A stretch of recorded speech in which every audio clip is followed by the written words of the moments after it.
ระยะการសាឡបងជាមួយឆ្នាំនៅទីផុតពួកគេអាចបង្កើតណៃថលបានត្រឹមត្រូវហើយជួយរំដោះសត្វជាកម្មចេញពីថ្មបានសម្រេច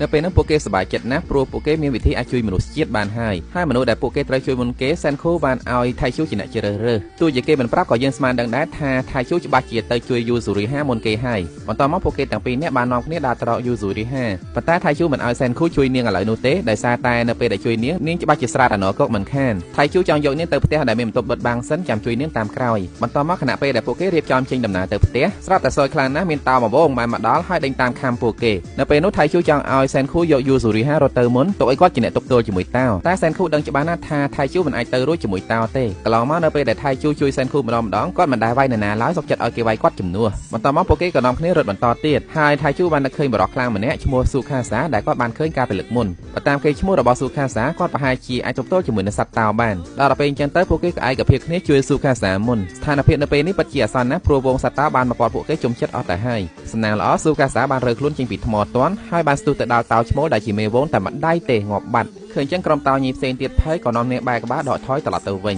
ញបន្តមកពួកគេបានទៅរស់នៅជុំគ្នាដោយស៊ូខាសាធ្វើជាអ្នកប្រមាញ់បរបាញ់សត្វហើយនឹងជាអ្នកការពារពួកគេមានពេលមួយនោះស៊ូខាសាបានទៅវាយកំទេចថ្មមួយដុំធំដើម្បីជួយមនុស្សថ្មម្នាក់ដែលកប់នៅក្រោមផ្ទាំងថ្មនោះឃើញចឹងថៃជូគិតថាស៊ូខាសាគឺជាមនុស្សដែលមានសន្តានចិត្តល្អចំណែកសែនខូមិនទាន់យល់ពីចិត្តរបស់ស៊ូខាសាច្បាស់នោះទេបន្តមកក្រោយពេលញ៉ាំអាហាររួចសែនខូបានដាក់សំណួរថាដើម្បីកសាងអរិយធម៌មនុស្សឡើងវិញបច្ចុប្បន្នតើពួកគេត្រូវការអីត្រង់ហ្នឹងអេដមីនសូមពន្យល់ពីអរិយធម៌បន្តិចក្រែងមានអ្នកខ្លះអត់ទាន់ដឹងពាក្យថាអរិយធម៌បើនិយាយងាយយល់ទៅគឺចង់សំដៅទៅលើទីក្រុងទំនើបមានផ្លូវមានស្ពានមានសំណង់អគារខ្ពស់ខ្ពស់ចំណែកមនុស្សមានសម្ភារៈទំនើបប្រើប្រាស់នៅពេលនោះថៃជូបានឆ្លើយថាពួកគេត្រូវការទូរស័ព្ទត្រូវហើយតែអានឹងចាំក្រោយចម្លើយនោះគឺ calcium carbonate សម្បូរខ្លាំងណាស់គេអាចរកវាបាននៅក្នុងសម្បកខ្យងហើយនៅផ្កាថ្មពេលគេយកសម្បកខ្យងខ្ចៅទៅដំឲ្យម៉ត់ទៅវាคล้ายទៅជាម្សៅសអានឹង calcium carbonate ហើយសែនខូនិយាយទៅថា calcium carbonate មានមុខងារសំខាន់4យ៉ាងទី1គេអាចប្រើវាទៅបន្សាបជាតិអាស៊ីតនៅក្នុងដីជួយឲ្យដីដាំដំណាំបានល្អទី2គេអាចដុតកម្ដៅវាហើយលាយជាមួយខ្សាច់និងទឹកធ្វើជាស៊ីម៉ង់សង់ផ្ទះបា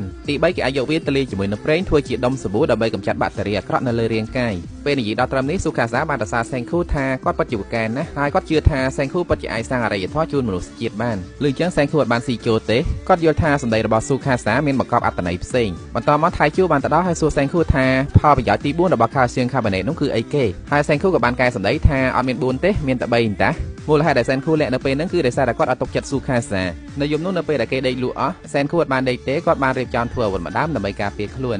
ស្អែកឡើងពួកគេបានទៅឆ្នេររើសសម្បកខ្យងហើយនឹងនេសាទត្រីដោយធម្មតាគឺនៅពេលនោះហើយដែលស៊ូខាសាបង្ហាញពីចេតនាពិតប្រាកដរបស់គាត់ឲ្យសែនខូបានដឹងចេតនារបស់ស៊ូខាសាគឺគាត់ចង់ជួយតែក្មេងៗដែលមានចិត្តបរិសុទ្ធមិនចង់ជួយមនុស្សចាស់ដែលខ្សោយឬក៏ឈ្មោះអ្នកនយោបាយដែលលោភលន់នោះឡើយគាត់ចង់បង្កើតពិភពលោកមួយដែលថ្មីអត់មានអំពើជិះជាន់និងកេងប្រវ័ញ្ចកាន់យកប្រយោជន៍នោះទេនៅពេលនោះគាត់បានដើរវាយកំទេចមនុស្សថ្មដែលមានវ័យចំណាស់ហើយចង់ឲ្យសែនខូជួយគាំទ្រគំនិតរបស់គាត់ប៉ុន្តែសែនខូបានគាត់ហើយនិយាយថាគាត់នឹងប្រើចំណេះដឹងផ្នែកវិទ្យាសាស្ត្ររបស់គាត់ជួយសង្គ្រោះមនុស្សទាំងអស់អត់មានរើសមុខនោះឡើយនៅពេលនេះសែនខូដឹងហើយថាស៊ូខាសាគឺជាមនុស្សដែលមានគ្រោះថ្នាក់ចំពោះគាត់ប៉ុន្តែតារាណាស៊ូខាសាអត់ទាន់ដឹងពីរូបមន្តធ្វើឲ្យមនុស្សខ្លាយពីថ្មទៅជាមនុស្សធម្មតានោះទេស៊ូខាសាច្បាស់ជាមិនធ្វើអីគាត់ទេចង្រៃអីនៅពេលនោះថៃជូបានទៅដល់ហើយស្រ័យប្រាប់ថាគាត់រកបានទឹកអាស៊ីតណៃត្រិកសម្រាប់ជួយយូស៊ូរីហាឲ្យខ្លាយទៅជាមនុស្សវិញបានហើយនៅពេលនោះសែនខូមានអារម្មណ៍ថាសាមជាមួយនឹងថៃជូខ្លាំងណាស់ដែលបានយករឿងនឹងមកនិយាយស៊ូខាសាឮប៉ុន្តែគាត់ព្យាយាមទប់អារម្មណ៍ឲ្យនឹងនោះហើយប្រាប់ស៊ូខាសាថាបើសិនជាចង់ដឹងចាំគាត់បង្ហាញឲ្យឃើញបន្តមកនៅពេលដែលចាប់ផ្ដើមធ្វើសែនខូបានប្រាប់ថៃជូថាទឹកអាស៊ីតណៃត្រិកប៉ុណ្ណឹងធ្វើអត់គ្រាន់ទេហើយប្រាប់ឲ្យថៃជូប្រញាប់ទៅយកបន្ថែមទៀតមកដូចអញ្ចឹងស៊ូខាសាស្ម័គ្រចិត្តធ្វើជាអ្នកទៅតែសារតែគាត់ចង់ដឹងទីតាំងកន្លែងទៅយកទឹកអាស៊ីតណៃត្រិកតាមពិតទៅសែនខូចង់និយាយបញ្ឆោតឲ្យស៊ូខាសាចាក់ចេញពីទីនោះតែប៉ុណ្ណោះបន្ទាប់ពីស៊ូខាសាចេញទៅផុតសែនខូក៏បញ្ញាបញ្ញាលាយទឹកថ្នាំដើម្បីជួយយូស៊ូរីហាឲ្យក្លាយទៅជាមនុស្សធម្មតាវិញក្នុងពេលជាមួយគ្នាគាត់ក៏បានបញ្យល់ប្រាប់ថៃជូពីគោលបំណងអាក្រក់របស់ស៊ូខាសាផងដែ